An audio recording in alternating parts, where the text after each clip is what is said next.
මේ වෙනකොට ඔය කටවල් වලින් කුණු හරප කීයක් විතර කියලා ඇද්ද? දෙක. කොහොමත් තුනට වැඩියෙන් කියලා තියෙනවා. නිකන් හිතන්නකො ඉඳගෙන ඉන්න ගම මම මගේ කටින් කුණු හරප කීයක් කියලා දෙනවා. මොන දෙකද තුනද පින්නද පගෝදි ගණන් කුණු හරප පල්ලා නැද්ද මේ වෙනකොට? කටවල් වලින් වැඩිපුරම කියන්නේ මොනවද? දැන් මේ බණවඩුවෙන් එළියට යනකොට එක්ක සරෙප්පු දෙක උස්සලා තියෙන්න ඕන මොකෙක් හරි. මේ හොරකම් කරනවද නැද්ද වෙද? නැත්තම් උළුවස්සේ ඇඟිල්ල වදින්න ඕන. මොනවද කියන්නේ? කුණු හරප. ගෙදර පූසා බුදියාගෙන ඉඳලා පෑගුණත් මොනවද කියවෙන්නේ? ඇද්දියට පූසාට කුණු හරපෙන් බයින්න නැද්ද මේක මෙතන බුදි කියලා? ඒකයි ඉතින් බිම් බුදියන්න ඇඳන් වල ගිහිල්ලා බුදියන්නද? කටවල් වල තියෙන්නේ මොනවාද වැඩිපුරම? මොකටද පින්නද ඔච්චර කුණු හරප කියන්නේ? අවුරුත් හිත සතුටින් කුණු හරප කියනවද? එහෙම කියනවනම් ඒ මානසික ලෙඩ.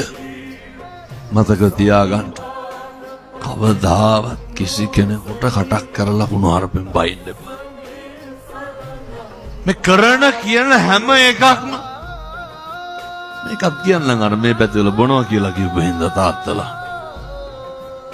සමහර තාත්තලා ඉන්න මට මේ පැතිවල බනවලට කියනෙකුත් නැහැ මම මේක කියලා තමයි පින්නතුණ යන්නේ. තාත්තලා ඉන්නවා ඇන්දෑවේ කෙලලා එනවා කියන මේ බීලා එනකොට පොලිසියෙන් අහු වුණත් පොලිසියට ටෝක් කරනවා නොබීපු ගන්නට. එහෙම වෙරියක් නැහැ එහෙම. ගෙට කොට වෙච්ච ගම අර තිරිසන් ගති ඉස්මතු වෙන්න නිච්චයක්වත් නැහැ පාරේ නෝ. සමහර ළමයි කියන්නේ අපිට ගෙට කොට වෙච්ච ගමන් අර තියෙන ගෑනු ගති කාටද පෙන්වන්නේ? බිරිඳට පෙන්න. කෙලලා ආපුවාම තාත්තා තරම් වීරයෙක් ඉන්නවද ගෙදර වෙන කොහෙවා? පලන කුණු හරප ගොඩවල් පෙන්න තුනේ. මේ සමහරට එහෙම නැතුවත් ඇති මං එහෙම කිව්වට හොඳේ. ඔය වෙන පැතිවලේවා මම මේ කියන්නේ. මතක තියාගන්න. මිනිස්සු වෙලා උපදින්නේ ඕව කරන්න නෙමෙයි. පෙන්නතුනේ මම මේ තාම දැන් බණ පටන් අරන් විනාඩි 40යි. සූස් ගන්න එපා වෙලාව කියන එක ඉක්මනට යනවා. මේ තාම කියන්නේ මේ ගෙදර රුපියල් 100ක්වත් වියදම් වෙන පින්කමක් කිව්වද? හදා ගන්න ඕනේවා එමටයි. මේ පවුල තුල පරිසරය තුල වෙනදුනි පවුල පන්සල වගේ තියෙන්න ඕනේ. මගේ පළවෙනි යෝජනාව අම්මයි තාත්තයි හරි හොඳට ඉන්න. තාත්තට තියෙන්න ඕනේ හොඳ පෞරුෂයක්. මොකේද? අනෙක්ගේ ආත්ම ගෞරවය රකින්න පුළුවන් වෙන්නේ පින්නතුනේ පෞරුෂයක් තියෙන කෙනෙකුට විතරයි. පැහැදිලිද මං කියන එක? කොච්චර දරුවෝ ඉස්සර අම්මලා තාත්තලා කුණු හරපෙන් බැන ගන්නවද? බැන ගන්න නැද්ද? පින්නතුනේ සමහර තාත්තලා අමු තිත්ත කුණු හරපෙන් අම්මලාට බයිනවනේ. කවුරු ඉස්සරහද?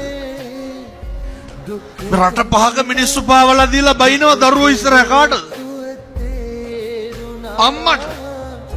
අට ගොන්න පීගෙන ඇවිල්ලා මොනවාද කරන්නේ? හොඳ පෞරුෂයක් තියෙන්න ඕන පිරිමියෙක් වුණාම. අම්මා තාත්තගේ පැත්තට බයිනවා තාත්තා අම්මගේ පැත්තට බයිනවා. දරුවන්ට තාත්තා ගැන හොඳ ආදරයක් තාත්තා ගැන හොඳ හැඟීමක් ඇති වෙන්න ඕන තියෙන්න ඕන. ඒක රකින්න ඕන කවුද? අම්මා. අම්මා ගැන ඇති වෙන්න ඕන ආදරය අම්මා ගැන ඇති වෙන්න ඕන ගෞරවය ඕක රකින්න ඕන කවුද? තාත්තා. ඔය දෙන්නම අම්මා තාත්තා කියන චරිත දෙකේ ගෞරවය රකින්න නැතුව කොහොමද හොඳ පෞරුෂයකින් හිපි දරුවෙක් හදන්නේ? පින්නතුනේ මේ බුදුරු උගන්වන්නේ ගාර ඕච නිවාතෝච සන්තුට්ඨේච කතඤ්ඤුතෝ.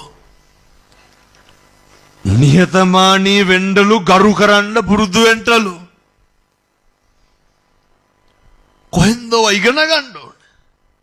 එනිසා ගෙදර ඉන්නකොට අම්මයි තාත්තයි දරුවෝයි විතරනේ පින්නතුනේ මහ ගොඩක් ඕකේ නෑ. හරි හොඳට ඉන්න. හරි ආදරෙන් ඉන්න. අනේකට බොහොම ලෙන්ගතුව ඉන්න. මේවා ඉතින් හෙට ඉඳන් පුළුවන් තරම් පුරුදු වෙන්න.